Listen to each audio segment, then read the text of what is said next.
La bataille de Vertières, c'était bien plus qu'une simple bataille. C'était un tournant crucial dans l'histoire d'Haïti, un moment où le courage et la détermination des révolutionnaires allaient changer le cours des événements. C'était un moment décisif dans la lutte pour la liberté, un combat pour l'âme même de la nation haïtienne. Le 18 novembre 1803, le destin d'Haïti était en jeu. Ce jour-là, les espoirs et les rêves de tout un peuple reposaient sur les épaules des combattants. Les révolutionnaires haïtiens, après des années de combats acharnés, se tenaient face à l'armée française. C'était l'épreuve finale. La victoire signifierait l'indépendance, la liberté tant attendue. Le lieu de cet affrontement fatidique, Vertières, près du Cap Français. Les enjeux étaient immenses. Chaque décision, chaque mouvement pouvait changer l'avenir. Pour les Haïtiens, il ne s'agissait pas seulement de repousser un ennemi. C'était une lutte pour leur identité, leur culture et leur droit à exister en tant que peuple libre.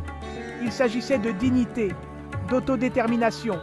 Chaque soldat savait ce qu'il risquait, mais aussi ce qu'il pouvait gagner. Il s'agissait de briser les chaînes de l'esclavage, de mettre fin à des siècles d'oppression et de souffrance. C'était un combat pour l'avenir, pour les générations à venir. Haïti, alors connue sous le nom de Saint-Domingue, était une colonie française bâtie sur l'esclavage. Cette île des Caraïbes était l'une des plus riches possessions françaises, grâce à son sol fertile et à son climat propice à la culture de la canne à sucre. Les plantations de sucre généraient d'immenses richesses pour la France. Tout cela sur le dos des Africains réduits en esclavage. Les esclaves travaillaient dans des conditions inhumaines, subissant des traitements cruels et des punitions sévères. En 1791, inspirés par les idéaux de la Révolution française, les esclaves se sont soulevés.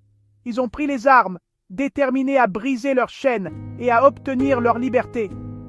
Ce soulèvement, mené par Toussaint Louverture, a plongé la colonie dans la tourmente. Louverture, un ancien esclave devenu leader charismatique, a su rallier les forces révolutionnaires. Les révolutionnaires ont combattu avec acharnement contre les forces coloniales. Les batailles étaient féroces et sanglantes, chaque camp luttant pour sa survie et ses idéaux. Ils ont dû faire face à des divisions internes, à des menaces extérieures. Les puissances européennes, inquiètes de la propagation des idées révolutionnaires, ont envoyé des troupes pour réprimer la révolte. Malgré tout, la soif de liberté était plus forte. Les révolutionnaires haïtiens ont persévéré et leur lutte a finalement conduit à l'abolition de l'esclavage et à l'indépendance d'Haïti en 1804. Napoléon Bonaparte, alors au pouvoir en France, voulait désespérément reprendre le contrôle de cette colonie lucrative. Il a envoyé une armée imposante à Saint-Domingue pour accomplir cette mission. À la tête de cette force se trouvait son beau-frère, le général Charles Leclerc, un homme déterminé. Les Français arrivaient avec le rêve de restaurer l'ordre ancien et leur domination. Les forces haïtiennes, désormais commandées par Jean-Jacques Dessalines, se préparaient à l'affrontement final avec courage. À Vertières, ils se sont positionnés stratégiquement pour la bataille. Les Français, confiants dans leur supériorité numérique et leur puissance de feu, ont lancé l'attaque décisive. Ce qui a suivi fut une bataille d'une violence inouïe et sans précédent. Les Haïtiens, bien que moins nombreux, se sont battus avec un courage et une détermination extraordinaires.